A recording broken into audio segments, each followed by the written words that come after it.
So friends, કેમ છો બધા? મજામાં?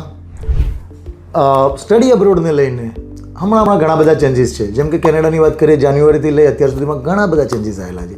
યુકેમાં અપકમિંગ ચેન્જીસ આવી રહ્યા છે. સેમ લાઈક ઓસ્ટ્રેલિયામાં પણ ખૂબ જ ઉથલપાથલ ચાલી રહી છે અને ઘણા બધા ચેન્જીસ છે. એમાંનું એક મેજર ચેન્જીસ જે આવી રહ્યું છે અથવા લાગુ પડી ગયું છે એ છે પોસ્ટ સ્ટડી વર્ક વિઝામાં એજ રિડક્શન. ઘણા સમયથી એક રૂમર્સ હતું કે ભાઈ પોસ્ટ સ્ટડી વર્ક વિઝામાં ડિપાર્ટમેન્ટ જે 50 યર્સ સુધીની એજ છે એની જગ્યાએ 35 યર્સ સુધીની એજ કરશે, જે એમની માઇગ્રેશન સ્ટ્રેટેજીમાં પણ હતું, જે એમને ઓફિશિયલી અત્યારમાં લાગુ કરેલું છે.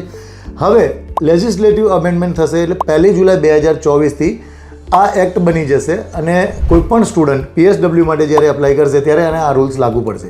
બટ ડિપાર્ટમેન્ટે હજુ સુધી એ અપડેટ નથી કર્યું કે આ જે અમેન્ડમેન્ટ છે એ ખાલી ને ખાલી ફ્યુચર સ્ટુડન્ટને લઈને જ છે કે કરંટ સ્ટુડન્ટને લઈને પણ છે. એટલે કે કરંટ સ્ટુડન્ટની જો એજ 35થી વધારે થશે અને જુલાઈ પછી એપ્લાય કરશે તો એને લાગુ પડશે કે નહીં, તો આ એક હજુ ક્રાઇટેરિયા અપડેટ નથી અને એના રિલેટેડ કોઈ પણ જાતનું અપડેટ ડિપાર્ટમેન્ટે ઓફિશિયલ કર્યું નથી. તો અનનેસેસરી કોઈ પેનિકમાં આવવું અથવા અનનેસેસરી ચિંતા કરવી, it is better to wait for the official update. જ્યારે અપડેટ આવશે ત્યારે ફરી મળીશું. Till then, thank you, take care.